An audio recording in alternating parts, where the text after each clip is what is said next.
Today we have an analysis of the push-up movement.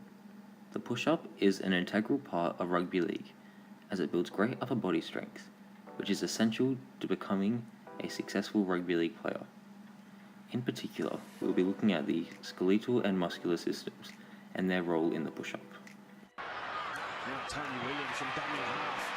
Brushes a couple aside. Wonderful try. The Bulldogs. Oh, get in the game, Tony Williams. You're just so destructive. Minicello is plenty of time to learn. Here's Tupou. Tupou brings the crowd to their feet. Look at this. Get out of my way. You two, get out of my way. In this clip, you can see just how crucial upper body strength is in rugby league. The players use their superior upper body strength to create a distinct advantage over their opponents. While push-ups create a very well-rounded upper body strength, you will also notice the players replicate the same pushing action that is used in the push-up.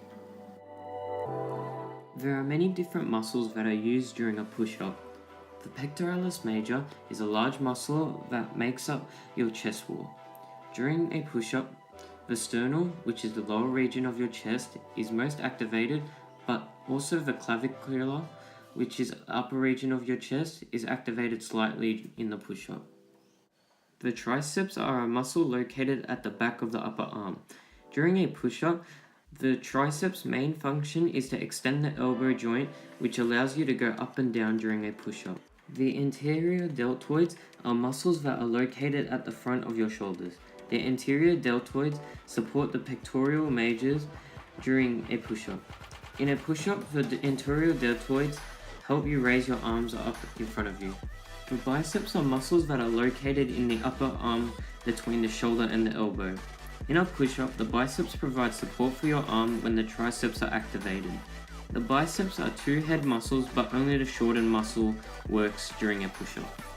The rectus abdominis is a large muscle that is located at the front of your torso. The rectus abdominis engages as you need to keep your body straight during a push-up. The erector spinal is a set of muscles along your spine. These muscles work in partnership with the obliques and rectus abdominis in order to keep the back straight during a push-up. The quadriceps engage during a push-up to keep the body straight. They also support the legs and keep the toes on the floor. There are four major muscles that contract and move due to a push-up. The abdominals. The abdominals contract continually while you perform push-ups to hold your body off the floor and keep your legs and torso aligned. The deltoid. One of the main shoulder joint horizontal adductors while your upper arms are moving towards your chest during the upward phase of a push-up. Along with the horizontal adduction, the deltoid also assists with flexion and internal rotation of the humerus in the shoulder socket. The pectorals. It is another main horizontal adductor of the shoulder joint, so it performs the same functions as the deltoid for a push-up. It also contributes to adduction, extension, flexion, and internal rotation of motion. Lastly, the triceps. While the pecs and deltoids are working to horizontally adduct the upper arms, the triceps are harder at work extending the elbow joints so you can fully extend your elbows. They control the speed of elbow joint flexion during the downward phase of exercise. The closer you place your hands during a push-up, the harder the triceps work. A push-up uses every bone in the body, but there are specific bones that are used to perform a push-up. These include the rib bones, the humerus, clavicle, radius bones, and the skull. There are 24 rib bones in the human body, with 12 bones on both left and right side each. There are long curved bones that form the rib cage. The radius or radial bone is one of the two large bones of the forearm, the other being the ulna. It extends from the lateral side of the elbow to the thumb side of the wrist and runs parallel to the ulna. This bone is essential since you need your arms to lift your body up and down in a push-up.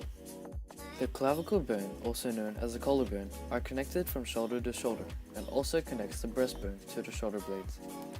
This bone helps keep the form of your back straight, allowing you to perform an efficient push-up. The humerus bone is located in the upper arm or forelimb, forming joints at the shoulder and the elbow. The humerus bone is also connected to the radius and the ulna. This bone is essential to a push-up as it joins with the other bones to be able to form a push-up. Now, the skull may not be physically involved in this exercise, but it contains the brain that creates a mentality whether the individual should push to the limit or stop. There are two phases of the push-up movement. The first phase or position flexes your elbows, allowing them to bend, while causing abduction of your shoulders, allowing the arms to swing out to your sides away from your body. The second phase of movement is the dip, lowering your body to the floor. This action causes extension and ascension of your elbows and the continued abduction of your shoulders. During a push-up, you move your shoulder joint through transverse extension and transverse flexion. Transverse extension is moving your upper arms away from your chest. This happens when your elbows move out to the sides as you lower down into your push-up. Transverse flexion occurs when you move your upper arms towards your chest by bringing your elbows inward. This occurs as you rise out of your push-up. When you descend into your push-up, your elbow joint bends, bringing your forearm toward the inside of your upper arm.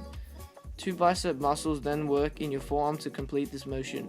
When you push up, you use your triceps to straighten your elbow joint. Your wrist remains flexed or bent throughout the entire push-up, but it also goes through two additional movements.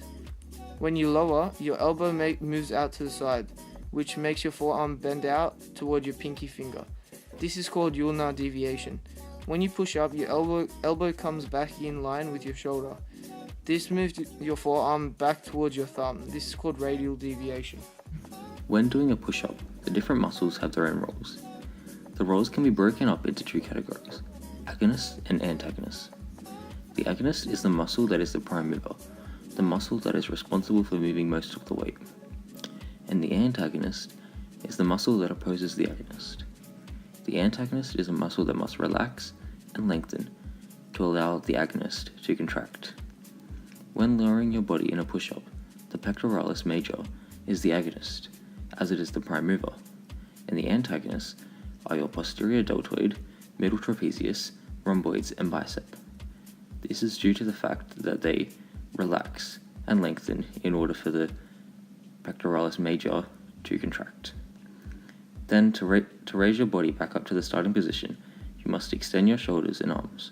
To do so, you need to relax your antagonists, which remain the same, and contract your agonists, which become your pectoralis major, anterior deltoids, and triceps. This concludes our analysis of the push-up movement. We hope you learned a lot about the muscular and skeletal systems and the role that they play in the push-up. Thank you.